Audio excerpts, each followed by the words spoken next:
ಎಲ್ಲ ಲೈನಲ್ಲಿ ಬರ್ತದೆ ನೋಡಿ. ಇವಾಗ ಅದು ಯಾವ ತರ ಲಾಕ್ ಮಾಡ್ಕೊಳುತ್ತೆ ನೋಡಿ, ಅದ್ರ ಸಿಗದೆ ಬಂದು ನೋಡಿ, ಅದು ಜಾಗಕ್ಕೆ ಅದು ಬಂದು ಯಾವ ತರ ನಿಂತ್ಕೊಳುತ್ತೆ ಅಂದ್ರೆ ನೋಡಿ, ಎಲ್ಲ ಪ್ರತಿಯೊಂದು ಲೈನ್ ಆಗಿ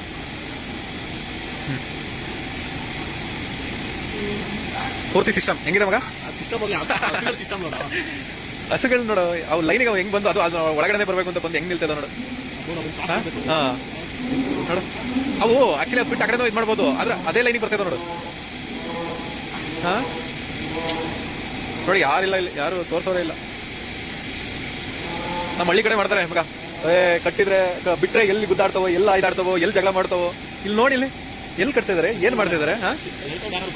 ಅದೇ ಜನನೇ ಇಲ್ಲ ನಮ್ ಕಡೆ. ಹಸುಗಳನ್ನ ನಾನು ಮೇವು ಸಪ್ಲೈ ಕೊಡ್ತೀನಲ್ಲ, ಕೆಲವ್ರಿಗೆ ಹೇಳ್ತೀನಿ, ಏನಂತ ಹೇಳ್ತೀನಿ, ಬಿಡ್ಸಾಕಿ, ಚೆನ್ನಾಗಿ ಬಿಡ್ಸಾಕಿ, ಅವು ಆರಾಮಾಗಿ ಎಲ್ದಿಗೆ ಅವು ನೀವು ಹೇಳ್ದಂಗೆ ಅವು ಹೆಂಗ್ ಬೇಕಂಗಿರ್ತವೆ, ನಿಮ್ಗೆ ಹೆಂಗ್ ಬೇಕಂಗೆ ಇರ್ತವೆ ಅಂದ್ರೆ, ಇಲ್ಲ ಇಲ್ಲ ಇಲ್ಲ ಗುದ್ದಾಡ್ತವೆ, ಆಯ್ದಾಡ್ತವೆ, ಏಟ್ ಮಾಡ್ಕೋತವೆ ಅಂತ ನೋಡಿ.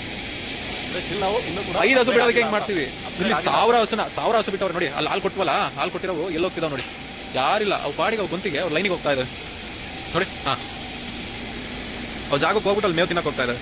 ಎಲ್ಲಿ ಗುದ್ದಾಡ್ತಾ ಇದಾವೆ, ಎಲ್ಲ ಐದಾಡ್ತಾ ಇದಾವೆ ನೋಡಿ, ಐದಾಡ್ತಿದಾವ.